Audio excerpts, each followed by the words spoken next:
Hey there, everybody. Pete Pardo here from Sea of Tranquility. Welcome to my number 26 pick for my top 30 Southern Rock albums countdown that we're doing throughout the month of June here. 30 days of June. My favorite 30 Southern Rock albums. Okay, you know the kind of like the rules that I'm playing by, and I'm stressing because quite frankly, you guys can pick whatever you want in the comments below. But for me, the band has to be from the South. Okay, so Texas all the way up to the Carolinas, Florida, Georgia, Mississippi, Louisiana, all those states down there, right? No California bands, no Colorado bands, right? It's got to be from the South. They got to incorporate elements of blues and country and rock and maybe a little bit of jazz, maybe a little bit of jam, right? That sort of thing. Maybe even some bluegrass, that sort of thing. Pop, certainly, right? And, there's lots of like strict blues artists that came from the South and the old bluesmen and all that kind of stuff. I'm not picking those bands. And these have to be, for me, I'm picking mostly vocal bands. All right. I'm also not picking live albums. I know a lot of people are like, Pete, why are you not talking about live albums?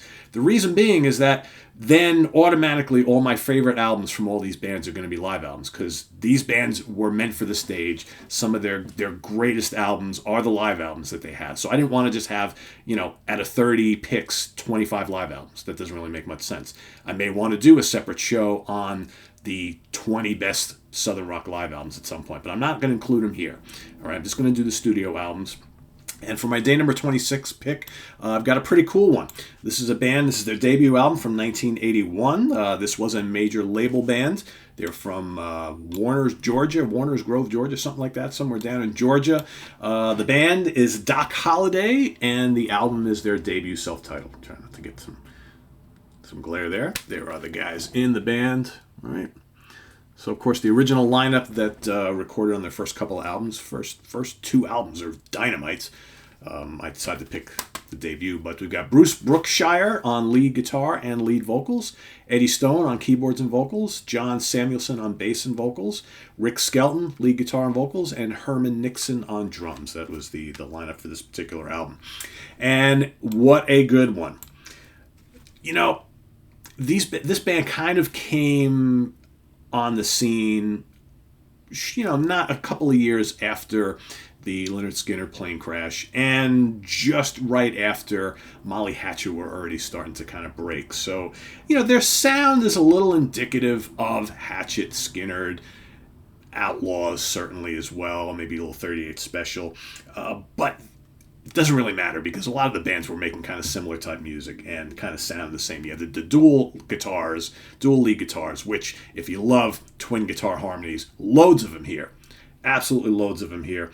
And really good vocals, really kind of bluesy, husky vocals. Reminds me a lot of, it's got a very, very specific sound. Now I'm drawing a complete blank on the vocalist. The guy from Detroit. What the hell's his name? I got the olds, guys. It'll come to me.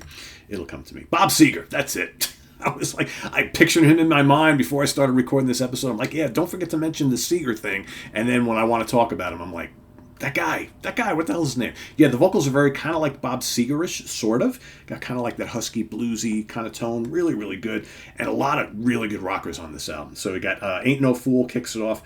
Really good, snarling Southern rock song. Again, if you like classic Skynyrd, if you like classic, a little bit of Blackfoot because they're pretty heavy. What else? Definitely a lot of good vocal harmonies. Kind of remind me of the Outlaws at times. Magic Midnight is another really, really great song. This has got more of like a little pop groove to it. Really great laid back chorus. Love it. A Good Woman's Hard to Find. Terrific song. That reminds me of the Outlaws. Really great vocal harmonies. It's really catchy. Round and Round, Moonshine Runner, great sizzling Southern rock anthems. Keep on Running, another really good song with a great catchy melody to it. Never Another Night, great anthem, great chorus. Really, really memorable. The Way You Do is the more kind of like acoustic kind of country-ish song on here. That's okay. Not nuts about that. Somebody Help Me. Another really great song. The twin leads are going rampant on this particular track. Really, really good. And then it ends with I'm a Rocker. And no, not the Thin Lizzy song.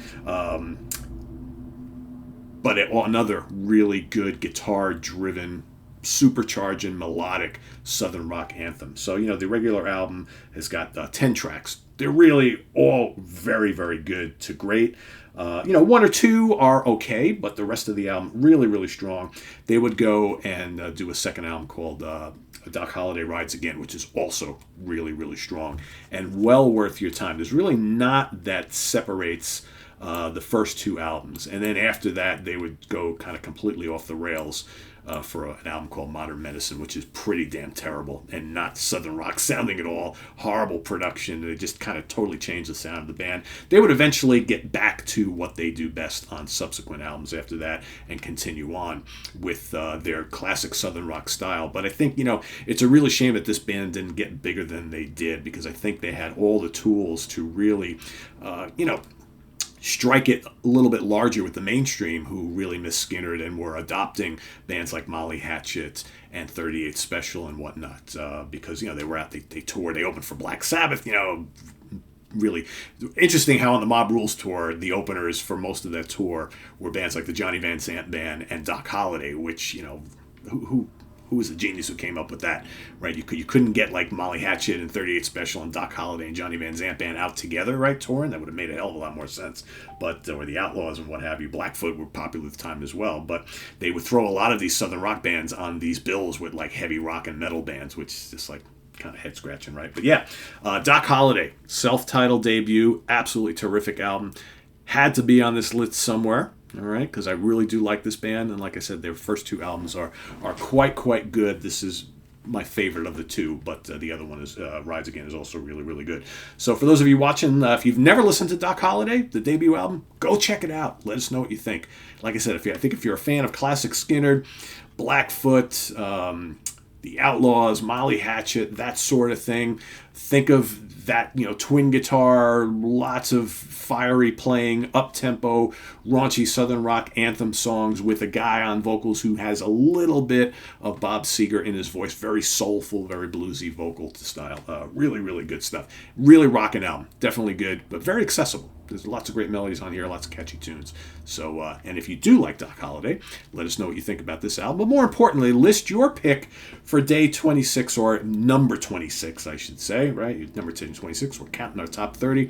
And again, if you want to include live albums, that's fine, right? If you want to include bands like Little Feat and Creedence Clearwater Revival and Stevie Ray Vaughan and Johnny Winter and all that sort of thing, do what you want, right? You can pick whatever you like. If it sounds like Southern rock to you, that's fine. Just know that the parameters that I'm going to be working with might be a little bit different.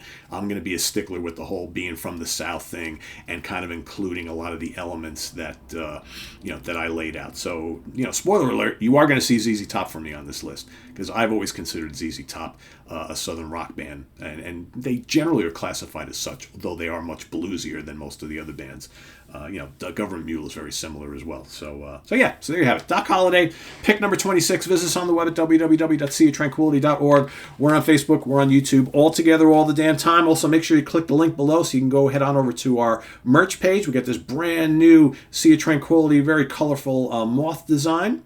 All right, check it out for all you prog lovers on the channel. And we got lots more stuff at the merch site. So lots of great shirts. Hudson Valley Squares and the Prog Sea. A lot of the other shows that we have on the channel we have shirts for. Lots of catchphrases, the mixtape challenge shirts. Metal flavored shirts, prog flavored shirts. My other channel, Comic Book Users. We got comic book user stuff there too. So go check that out. See if you find anything you like, and order up some stuff and go out there and wear it proudly and help spread the word. So thanks for watching, everybody. I am Pete Pardo. See you tomorrow morning with pick number 25. And till then, have a good one, everybody. Bye-bye.